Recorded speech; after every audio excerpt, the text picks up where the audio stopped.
Hello, hello. Happy Saturday. A warm welcome from Spokane, Washington.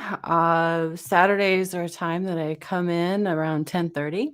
Sorry for the delay. Had a little bit of movement happening, like literally we were moving. And the chaos of moving. But this Saturday, I'm joining in with you every Saturday. I tried to, probably not next Saturday, probably for a couple of Saturdays. I might need a break to get fully moved and get everything set up. But I like to have this interactive time to go live and kind of like sort of like a coaching scenario. I'm not coaching, it's coaching is really about asking really good questions and hearing what surfaces for my clients, how they and basically what it is a canister of time where they think deeper when they go into realizing how they create problems in their mind where it might look like the problem is external, right? Needing to, I don't know, achieve something, do something, be something, acquire something, a desire for something, where really it all stems from the gray matter in between your earlobes. I coach the individual, not the problem. And for some of you hearing that might think, what the heck does that mean? But it really is truly what coaching is. But I am going to bring a topic today. It's a submitted question with a scenario, and you are welcome to submit me a question with your scenario. I pick and choose ones to do these lives with on Saturday. But a lot of the ones that are submitted to me, I create a hi, hi, Leanne. Happy to see you. So I pick topics on Saturday that I think resonate with the majority, or you can learn from these. But my podcast is quite a wider mix, a wider variety. And I probably could offer that. Actually, I can offer the link right now. My computer crashed 2 days ago, so I'm starting all from fresh. You got to know what that's like. That's fun. But anyways, let's dive in. So today's topic is how to be more approachable. So it's a question. And I'd like to hear from you. What does approachable mean? What would be approachable? For me, it's, I kind of think of when I hear that question, I think of being at maybe like an event or a party where there's a variety of people with maybe one thing in common. And someone that's approachable is someone that's making eye contact, and maybe a bit of a smile or has the body language that says, hey, let's have a talk. Share with me, about you. Tell me about your life, your hobbies, your interests. What are the things that you that give you fulfillment, purpose, and meaning? Like there's a vibe, there's an energy when you're approachable.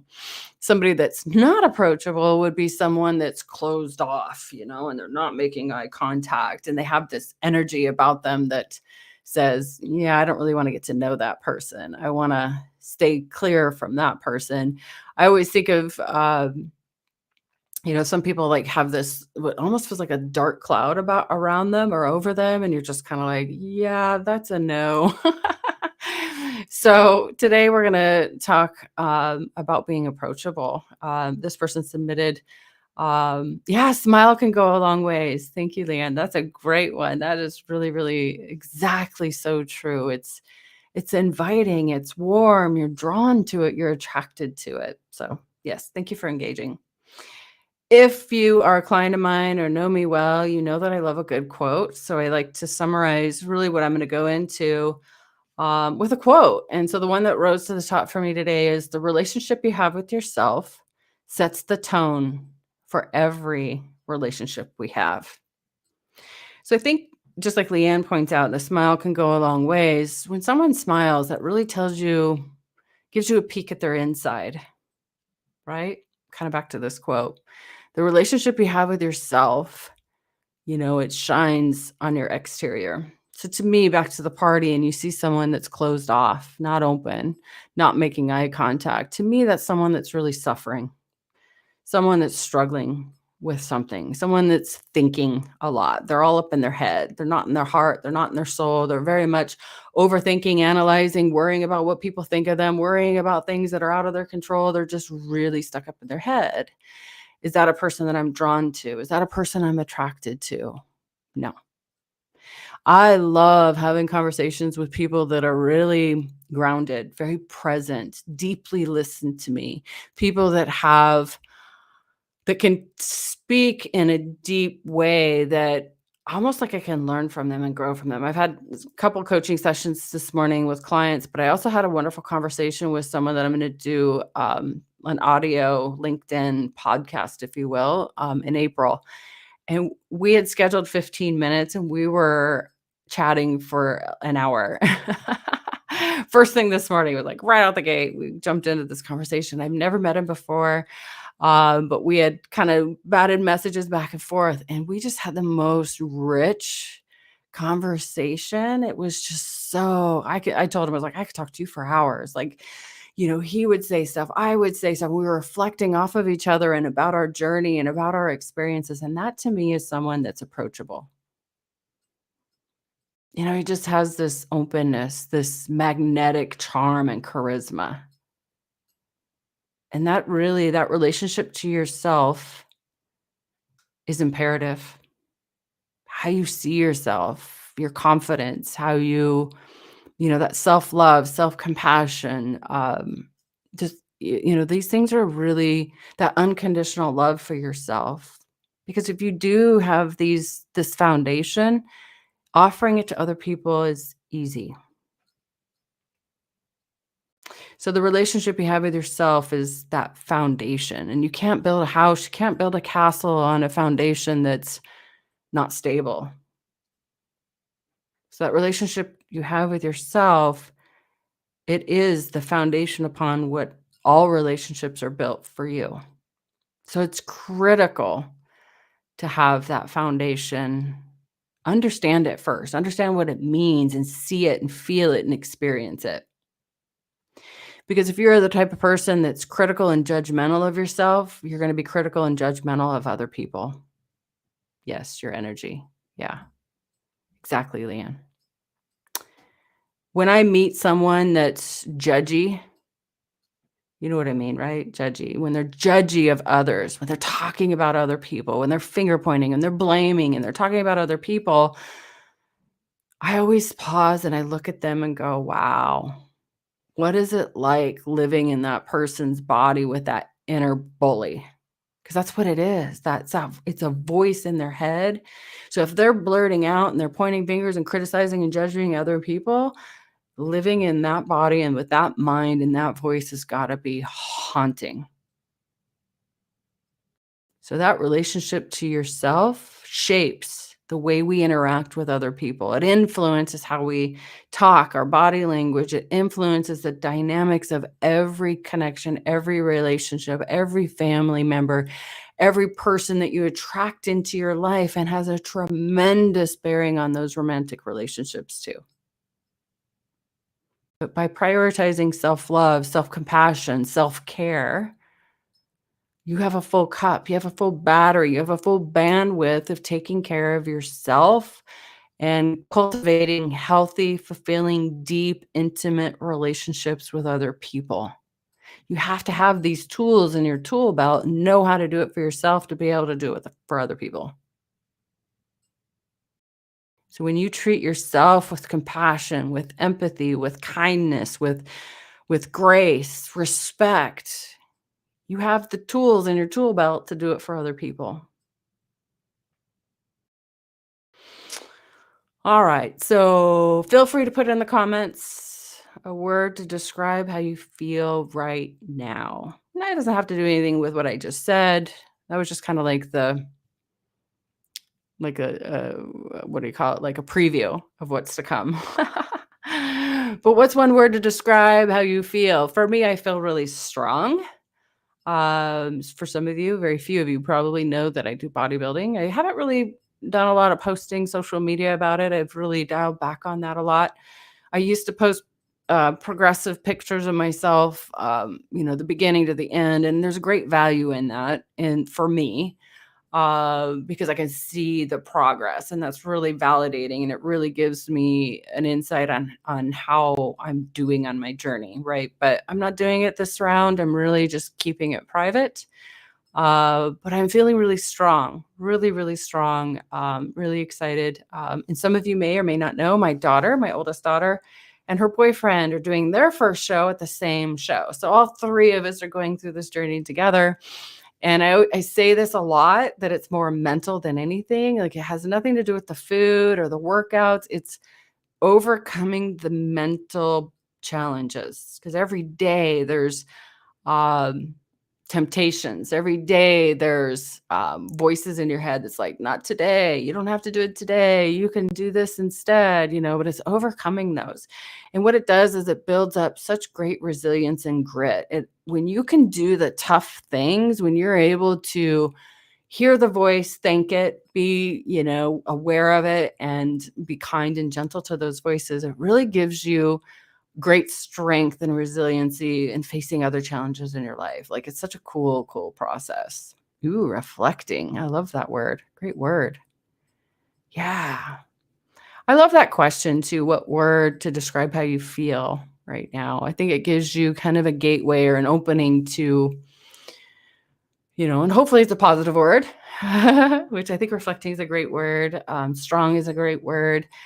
Something intrinsic, which means from the inside out, I think is powerful. When we use a word that requires someone to do something for us, I think that's disempowering, because when you count on other people to make you feel good, make you feel worthy, when you use a word that it requires someone to do something for you, you're giving your power away, right? So you're giving them the power to make you happy or sad. You're giving them the power to have a good mood or a bad mood. And that's so disempowering, right? So stand tall, stand strong, stand in your words and your conviction, and really define and choose how you want to feel. Ooh, victorious. That's a powerful word. I like that word.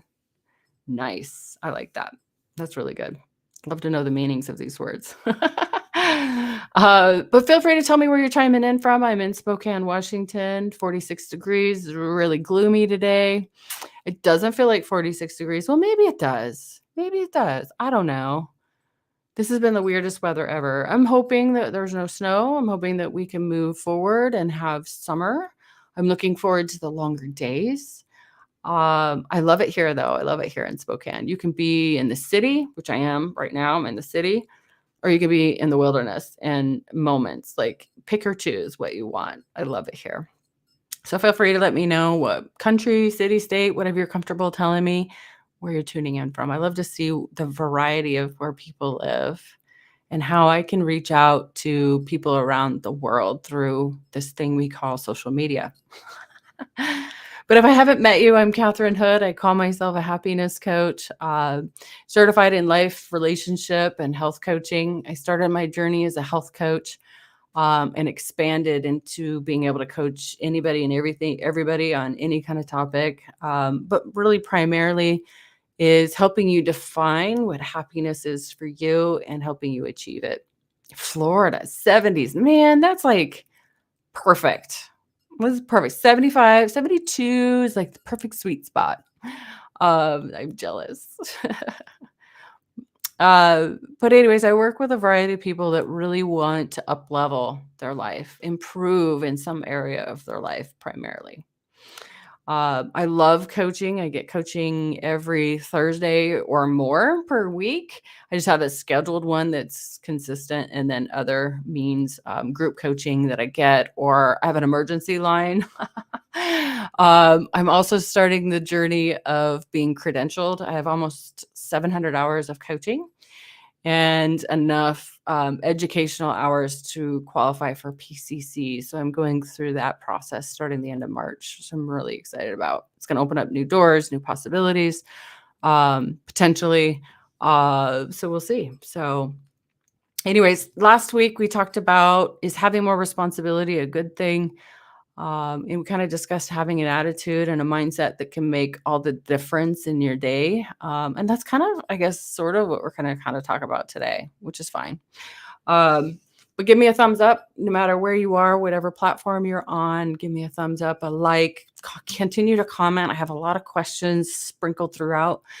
Love to hear your thoughts, any aha moments, anything that stands out for you. And the reason why I do these on Saturday is one, I love it when my clients or non-clients submit a question to me to do a podcast on. My clients love the podcast ones because in coaching sessions, they like to work on the bigger things. In between sessions, they submit these smaller questions because they can listen to me over and over again, and it's free. They save the podcast to wherever, maybe it's something that's a reoccurring issue that keeps coming up in their life, and maybe now and maybe 3 months from now, they're able to go back on and listen to it, so they love that. But we often don't realize how we create our own suffering. We often don't realize that, kind of like back to the bodybuilding thing, it's more mental than the physically eating or the physically working out or the physically tracking things. It's really about the mental. It's realizing how much of a mental game our life is. It's realizing how we think and our stories that we create in our mind create our reality. We experience our reality, our world through our thinking. Believe me, over the last 24 hours, I have had multiple opportunities of where my thoughts went in a direction that weren't serving me. And I have the tools and the resources and the resiliency to notice it, be aware of it, and take a step back and recognize those thoughts for what they are. They're not true. Though I would say 12 years ago, I would have had those thoughts, and my husband and I would be probably not speaking because I used to let those things really dictate my mood. I used to really like to be righteous. I like to be right. And I didn't know this at the time. I like to be right. I like to have control. Like, why are things not done this way? This is how I want it done. That used to be. And so definitely yesterday, I ran into several situations where I heard those thoughts, that old programming, that old wiring, that old way of being pop up. And I recognize it, like, oh, there you are. Whoop, there you are. And I just sat with it. I sat with it. And same with bodybuilding. In this stage of me getting ready for my show, there's urges, there's cravings, there's thoughts that I'm sitting with many, many, many times. And I'm in I think I'm in like 8 weeks in. Yeah, I'm about 8 weeks in. And there's been multiple times that I've had a thought, why not do this show? Why not just not do this? And certainly 12 years ago, I probably would have been like, yep, I'm out. Boom. Check me out. But I will say every single show that I have been set to do, I've done, except for the one that was during the beginning of COVID. That one was canceled, so I had no choice. But it's really about choosing to do something and showing up and following it through all the way. Learning from it. Yeah, maybe I won't show up at the best possible condition for whatever reason. I've had injuries this time. I've been sick. I've had different things that have been thrown and moving, of course, in the middle of this is bad timing. The stress is really not good for a weight loss, but I'm up for the challenge. I knew it. I knew when I set out sail on this journey that it was going to be challenging, but I'm going to learn from it. I'm going to grow from it. I'm going to expand. I learn something new every time. So, anyways, I feel like I'm rattling. I kind of am. It's mental big time, 100%. Oh, Baton Rouge, 75 degrees. Leanne says, tonight I'm trying something new. I won't go into the details, but we will talk about it right on. You better fill me in. I love it. Cool. Okay, so for the submitted question, before I go on more tangents, I want to go dive into this. It's not very long. It's really, well, I guess it is kind of long. Let me read it out, and then I'll tell you from my perspective, my view, and really what my perspective and my view is from the space of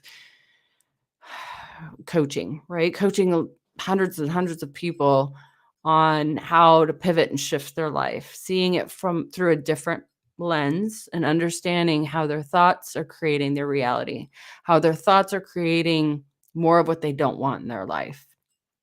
Okay. So, all right, I'm going to read it. I recently realized that when there's a problem at work, I tend to take it personally. When someone speaks to me about this, when someone speaks to me about it, this has caused me to become defensive instead of listening to what my coworkers suggest or make an observation. This has caused my coworkers to kind of distance themselves from me when they used to talk and laugh with me. Maybe they think I'll get defensive or something. I wish they talked about my behavior, but I'm neither entitled to their attention. How do I become more approachable?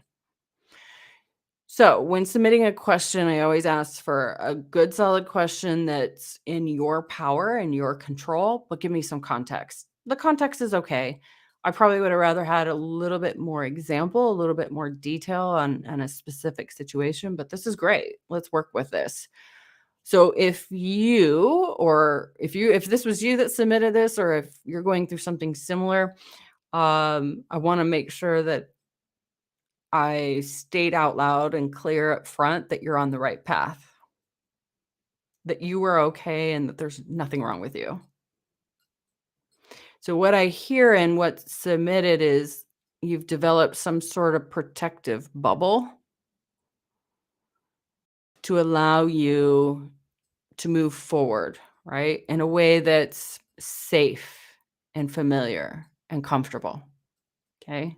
So it sounds like to me you're positioned yourself, your brain has created some sort of protective barrier around you. So I want to hear from you guys watching this, whether this live or on a recording. I want to hear what feeling words you heard in this submission.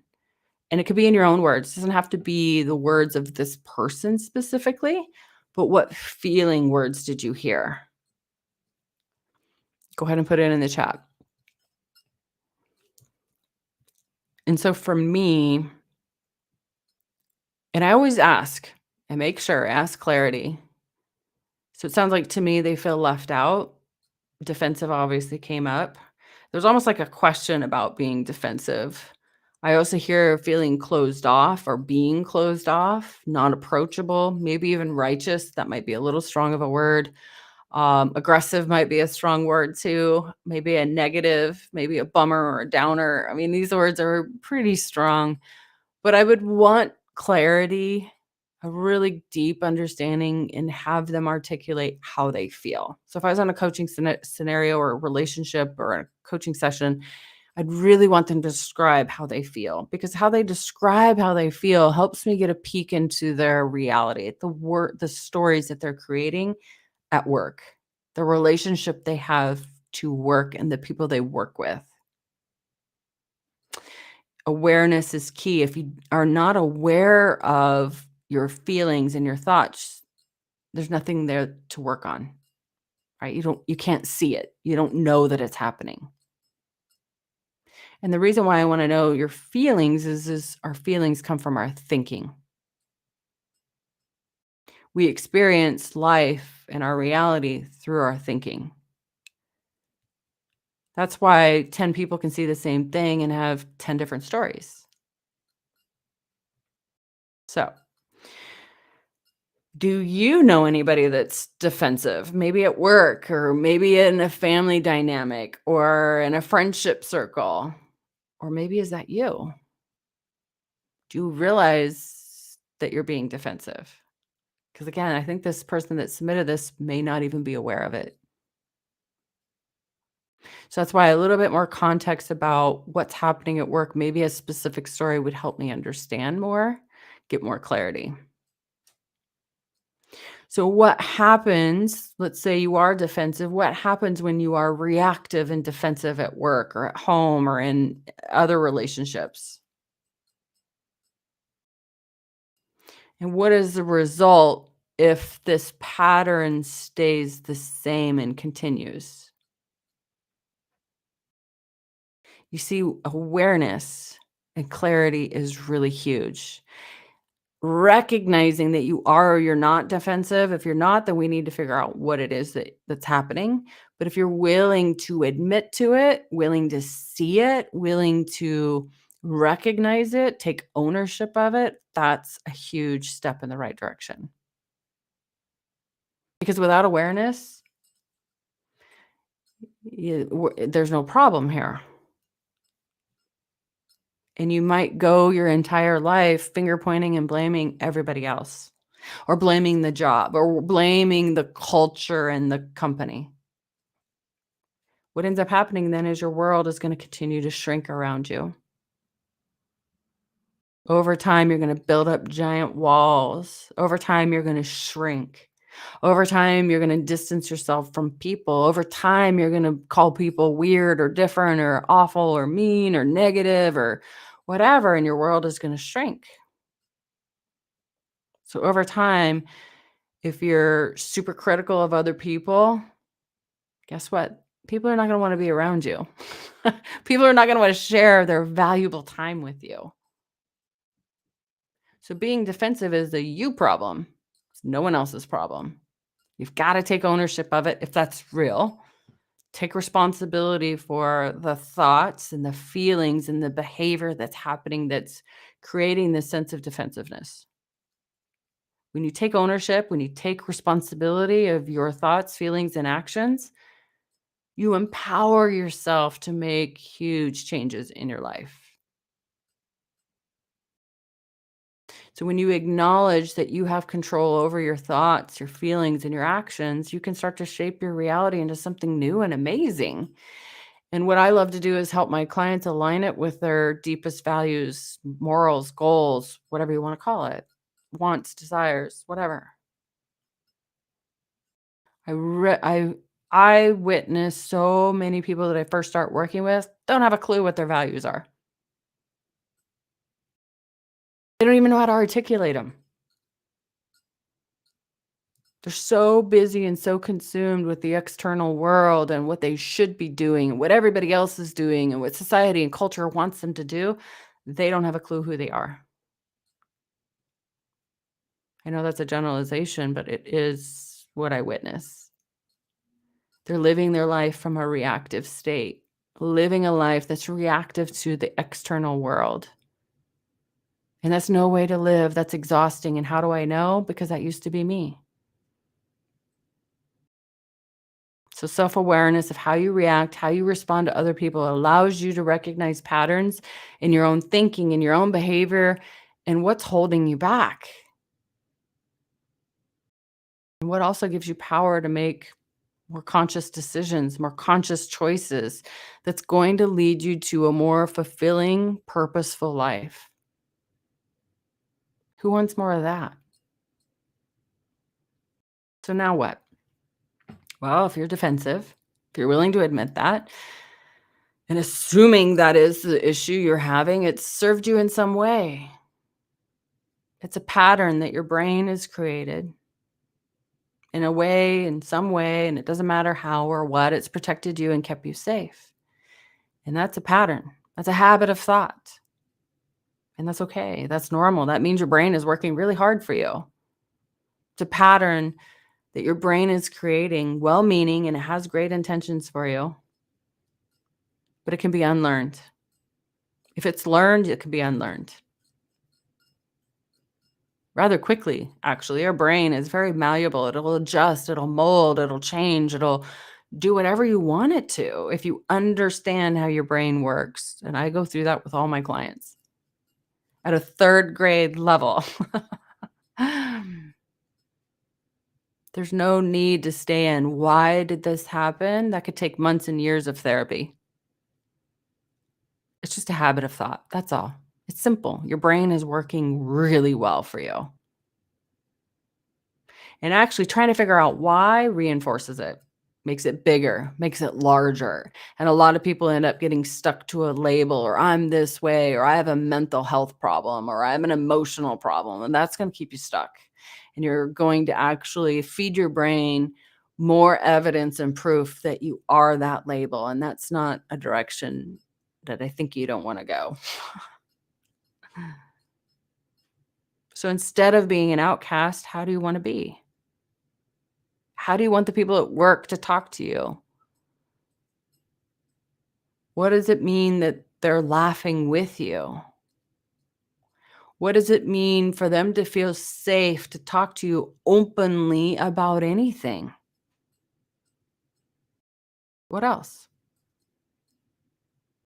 Become super clear and articulate who you want to be, what it looks like, how you act, what is your body language, what are the things you're saying, what are the things you're doing, what would your coworkers see you doing, acting, what would be the experience they would have around you. Kind of back to the beginning, at a party, are you the doom and gloom in the corner, the closed off, arms folded individual? Or are you the person that's magnetic and energetic, and you don't even have to be dancing and being loud and obnoxious. That's not what I'm pointing to. But are you open and inviting? Are people going to be curious about you? What is the tone in your voice? What is your body language? What would I see you doing? What's your mood? What's your facial expressions? Like Leanne said, are you smiling? What's your attitude?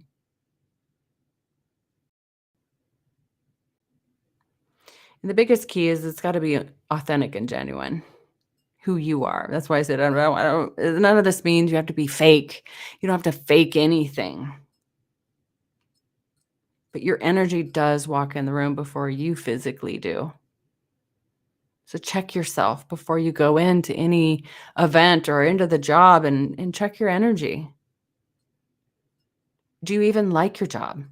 Do you even know what that means? What is your relationship to your job? What is the relationship to your life? All meaning, what do you think about these things? What is the story you wrap around your life? What is the story you wrap around your job? What would you say to me when we first meet and you authentically told me how you view your life or your job? Would it be oozing with gratitude and appreciation, or would it be dark and gloomy? That's all a choice. Your energy is a powerful force that can have a significant impact on how you experience your days, your weeks, your months. Has a huge impact on the people around you. So do you radiate positivity and light? Do you create an atmosphere that's inviting and exciting and full of possibility, and you draw and attract people in? Are people drawn to your energy like moths to a flame? Or do you repel them? Do you have the energy and the negativity and the darkness and that dark cloud over you, and the energy that feels like there's this storm and like lightning is going to strike anytime? Does your presence bring a sense of heaviness and unease, anxiety and worry? Because what that does is it makes it really difficult for people to connect with you. And you're repelling those people with higher vibration, higher energy, whatever you want to call it. And obviously repelling away opportunities too. Do you know someone that deeply listens to you? Where you feel comfortable? There's this trust, and you kinda, like, talk to them in a way, like, I don't know why, but I just feel like sharing everything with you. This super sense of trust and ease and comfort. Deep listening is a valuable skill to learn, and I wish they taught this in school, but it does require constant practice and being intentional. This allows you to connect with other people at deeper levels. You'll be able to gain new insights into their worldviews, their perspectives, their opinions, their life experiences, and people love it when you listen to them.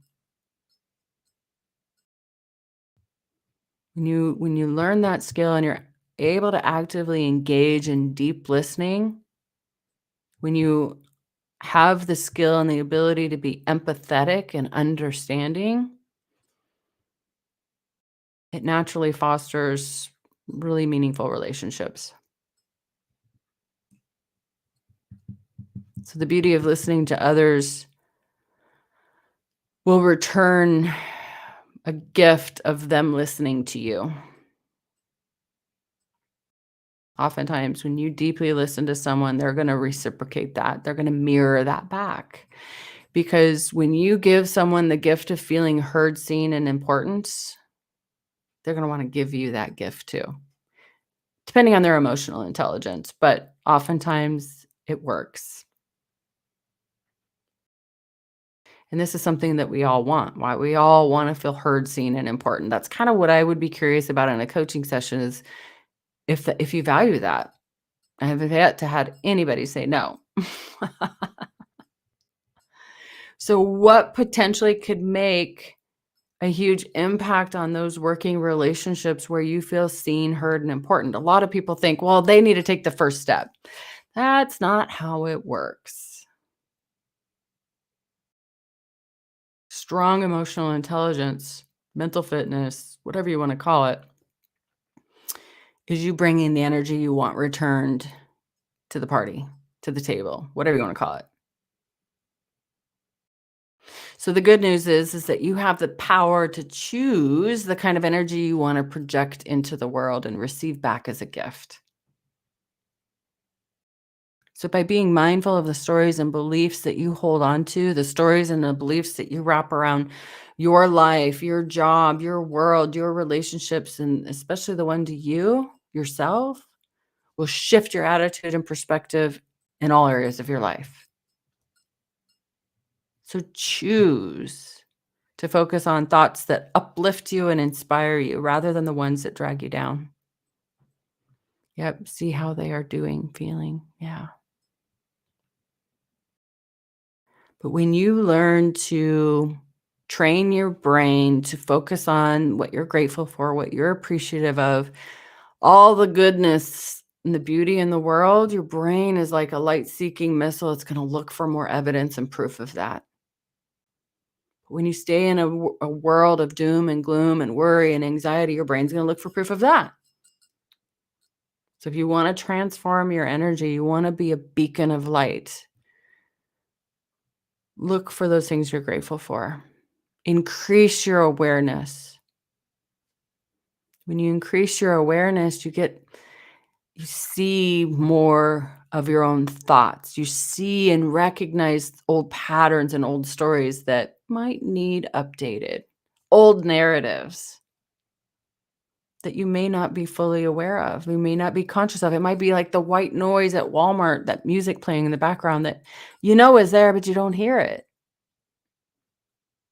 When you're more in tune with your mental habits, your thoughts, your feelings, your patterns, your habits of thought, the stories that you're telling yourself, the beliefs that you're believing that aren't true, you gain a better understanding of yourself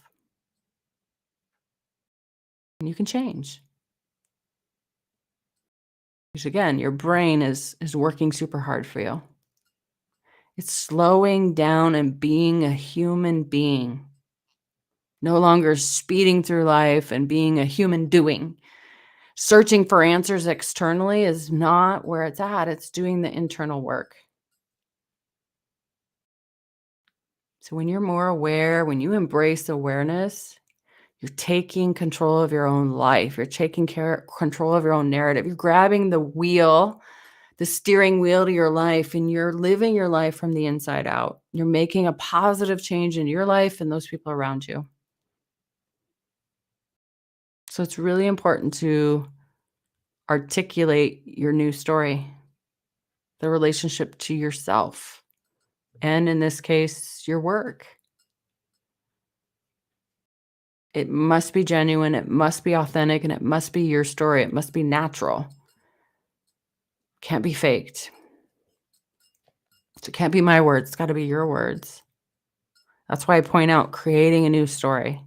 Create a new way of being that suits you. Being super clear on how you want to feel.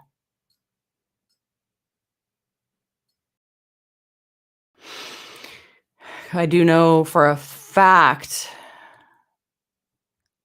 being defensive in any relationship is destructive. 100%. So if any part of you is being defensive, that's something we've got to work on. It truly shuts down healthy communication. It creates unnecessary tension and it drives a wedge between you and that other person. It's almost like I picture you in the boxing ring on two different sides of the boxing ring.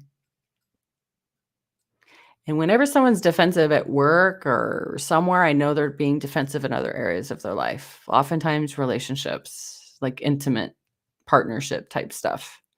So Dr. Gottman has studied this at great depths, and defensiveness is on his list of the top 4 things that are destructive, but also give you, I think it's a 97% or 93% chance of divorce. Defensiveness is up there. It's on that list of 4, along with stonewalling, and I think being critical and judgmental and defensive are all kind of in one category. But yeah, so beware. Sometimes we don't realize we're being defensive. Yeah, exactly. So understand how defensiveness plays a role in various aspects of your life. It's gonna hugely have an effect on all your relationships. I know for me, whenever I run into somebody that's defensive or guarded or reactive, I wanna spend less time with them because their energy is a downer, a drainer. I spend time with people that I enjoy spending time with that come from a place of peace and harmony. So, well, I hope this was helpful. And if you're open to it, you can post what things stood out for you, what you heard, what you might do or how you might apply what you heard today. I always say that information is 20%. You can sit there and read books, you can go to seminars, you can go to conferences, you can listen to podcasts, you can listen to YouTubes, you can digest a ton of content, but it's useless. That's 20%, right? 80% is doing one thing, seeing in your own life how your brain really works for you, how it's working really hard for you, and how there's nothing wrong with you. It's just maybe something you need to unlearn, a pattern or habit. And that's why a coach, maybe it's not me, maybe it's another coach that can help you see the spinach in your own teeth, someone that can help you see how you're sabotaging yourself, how you're creating these patterns in your life and your relationships and your job and your career, and kind of having this groundhog day effect, the same things over and over again. It's all inner work. So anyways, you guys have a great Saturday. Thank you. Thank you, Leanne. Thank you. Yes, agree. Zimini on YouTube. Thank you guys. All right. Have a great Saturday. I'm going to probably be gone for at least 1 week, maybe 2 weeks. Moving is the pits, guys. I had no idea how much stuff I had. Going to Goodwill. Going to drop off another load probably today. So wish me luck. All right, guys. Talk to you soon. Bye.